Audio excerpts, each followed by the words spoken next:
Salut, dans cette vidéo, on va travailler les exercices 4 et 5 à la page 136. On commence par l'exercice 4. Dans les figures A et B, des rayons lumineux tombent sur la surface d'un miroir plein. Voilà, ce sont les deux figures. Trouvez l'angle d'incidence I dans chacun des cas ci-contre. Pour trouver l'angle d'incidence, dans cette question, on ne peut pas utiliser le rapporteur. Voilà, c'est le rapporteur, je ne peux pas l'utiliser. Je dois le rejeter. Pourquoi? Car le verbe est trouver et non pas mesurer. Si la question était mesurer l'angle d'incidence, vous pouvez utiliser un rapporteur. Mais quand le verbe est trouver l'angle d'incidence, vous allez calculer pour déterminer l'angle d'incidence. On commence par la figure A. L'angle d'incidence, c'est l'angle formé par la normale et le rayon incident. Voilà, c'est l'angle d'incidence dans la première figure. C'est l'angle I. Comment peut-on trouver cet angle? On sait que l'angle entre le miroir et le rayon incident, c'est 60 degrés. Et on sait que la normale est perpendiculaire au miroir. Alors, cet angle est 90 degrés. Et l'angle entre rayon incident et le miroir est 60 degrés. Comment peut-on déterminer l'angle d'incidence? Alors, pour déterminer l'angle d'incidence, c'est 90 moins 60, ça sera 30 degrés. Dans la figure B, le rayon incident est perpendiculaire au miroir. Il est confondu avec la normale. Et par suite, il n'y a pas un angle entre deux rayons qui sont confondus ou bien entre deux droites confondues. Il n'y a pas un angle. L'angle est nul et zéro. Voilà alors la réponse. Partie B. Complétez le trajet de chaque rayon. On commence par la figure A. Le rayon incident tombe sur le miroir avec un angle d'incidence, on a dit I est égal à 30 degrés. On va continuer le trajet, c'est-à-dire on va tracer le rayon réfléchi. Pour tracer le rayon réfléchi, on a besoin bien sûr de rapporteur. Pourquoi? Pour mesurer l'angle de réflexion. L'angle de réflexion R doit être encore 30 degrés. Alors, je dois mettre le rapporteur sur la normale et le centre de rapporteur doit être sur le point d'incidence. Maintenant, je peux mesurer 30 degrés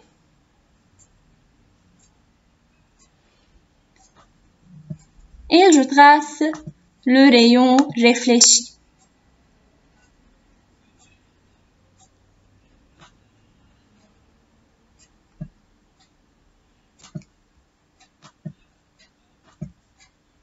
Voilà, c'est le rayon réfléchi. C'est l'angle R, l'angle de réflexion, qui est encore 30 degrés. Dans la figure B, le rayon incident tombe perpendiculairement et par suite, quand il se réfléchit selon la normale. C'est-à-dire le rayon réfléchi et le rayon incident sont confondus. Voilà.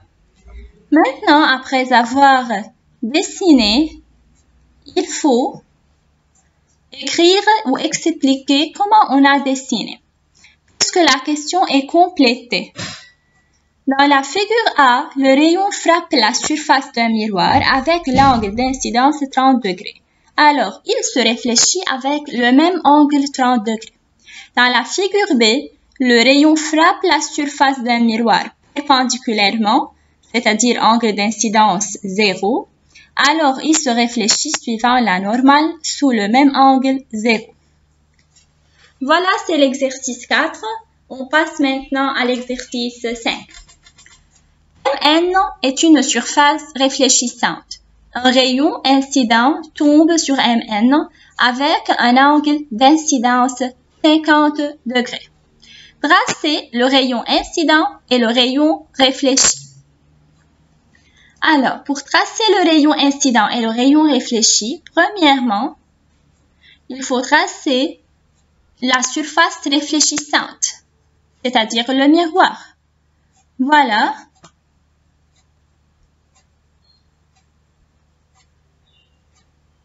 C'est la surface réfléchissante Mn. Je peux le nommer Mn.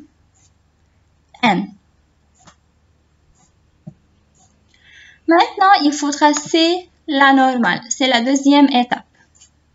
La normale doit être comment? Perpendiculaire. Alors, on a besoin d'un équerre.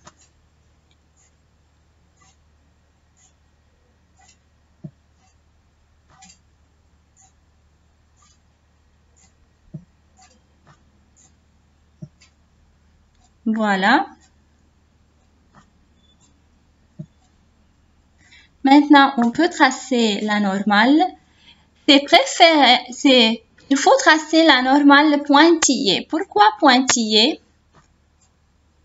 Puisque la normale n'est pas un rayon réel, c'est pas réel, c'est imaginaire. Pour cela, on le trace pointillé. Puis, maintenant, on peut dessiner le rayon incident. On va bien sûr mesurer l'angle d'incidence. L'angle d'incidence, c'est 50 degrés. Alors, je dois utiliser le rapporteur pour mesurer 50 degrés. Je mets le rapporteur sur la normale. Et le centre doit être sur le point d'incidence, de cette façon.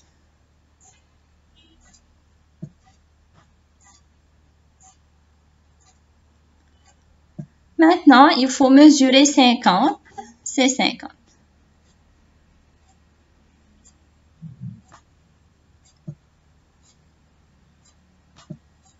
Alors, comme ça, on peut tracer le rayon incident.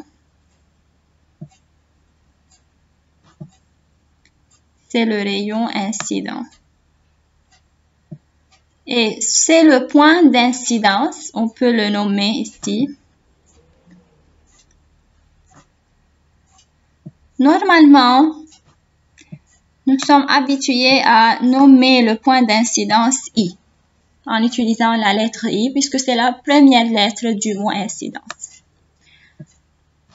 Maintenant, pour tracer le rayon réfléchi, il faut mesurer l'angle de réflexion, qui doit être encore égal à l'angle d'incidence. L'angle d'incidence, c'est I, c'est 50 degrés. Il faut mesurer premièrement l'angle de réflexion pour tracer le rayon réfléchi.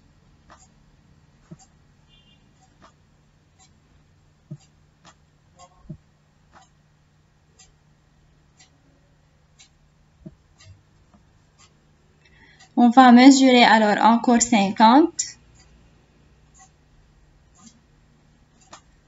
C'est ça. Et maintenant, on peut tracer le rayon réfléchi.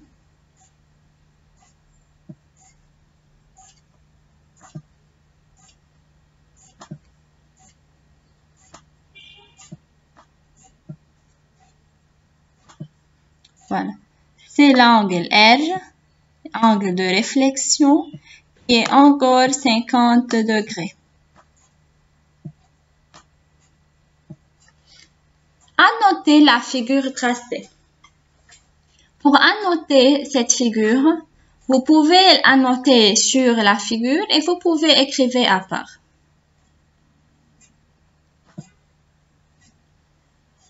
Premièrement, SI, c'est SI. C'est le rayon incident. On va le nommer SI.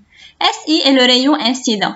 MN, la surface réfléchissante. Peut-être un miroir, peut-être une autre surface. I, c'est le point d'incidence. IR, c'est le point R. C'est le rayon réfléchi.